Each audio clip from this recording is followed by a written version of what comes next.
Bonjour les amis et bienvenue sur votre chaîne YouTube Antibal Premier. Si vous êtes nouveau ici, abonnez-vous à la chaîne et n'oubliez pas d'activer la notification pour ne rien rater des prochaines vidéos.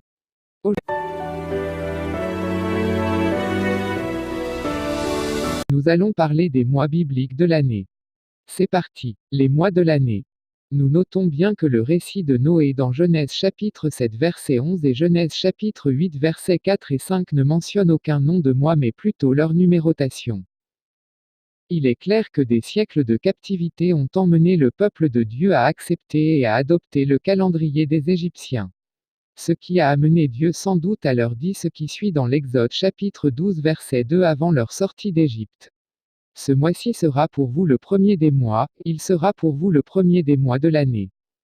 Ceci étant dire que le mois dont il s'agit n'était pas le premier en Égypte.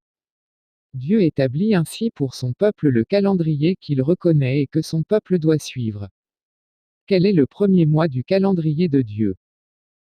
Exode chapitre 12 versets 2 à 11, ce mois-ci sera pour vous le premier des mois, il sera pour vous le premier des mois de l'année, c'est la Pâque de l'Éternel.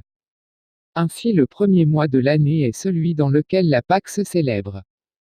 Comment connaître ce mois? Vous sortez aujourd'hui dans le mois des épis, Exode chapitre 13 verset 4. Il s'agit de quels épis? Le lin et l'orge avaient été frappés parce que l'orge était en épi et que c'était la floraison du lin, Exode chapitre 9 verset 31. Cette période où l'orge est en épi est un mois lunaire qui se situe entre les mois païens nommés mars et avril.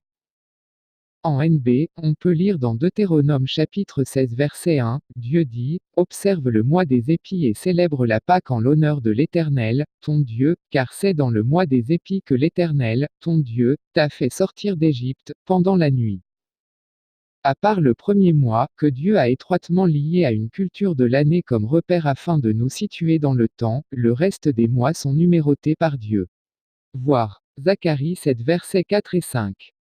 Pourtant dans la Bible nous pouvons lire certains noms de mois comme Tébès, 10e mois dans Esther chapitre 2 verset 16, Nissan, Adar, 1er mois et 12e mois dans Esther chapitre 3 verset 7, Sivan, 3e mois dans Esther chapitre 8 verset 9, Ziv, Bul, 2e et 8e mois un roi chapitre 6 verset 37 et 38, Étanim, 7e mois un roi chapitre 8 verset 2, Elul, Néhémie chapitre 6 verset 15, Sheba, 11e mois dans Zacharie chapitre 1 verset 7 Kisle, 9e mois dans Zacharie 7 verset 1. Est-ce de Dieu que viennent ces noms des mois? La réponse se trouve dans Esther chapitre 1 et Zacharie chapitre 1. Selon ces livres les récits se rapportent à leur esclavage en Babylone ce qui explique que les noms des mois cités ci-dessus sont de Babylone, d'une nation idolâtre dont les noms des mois honorent toute leur divinité.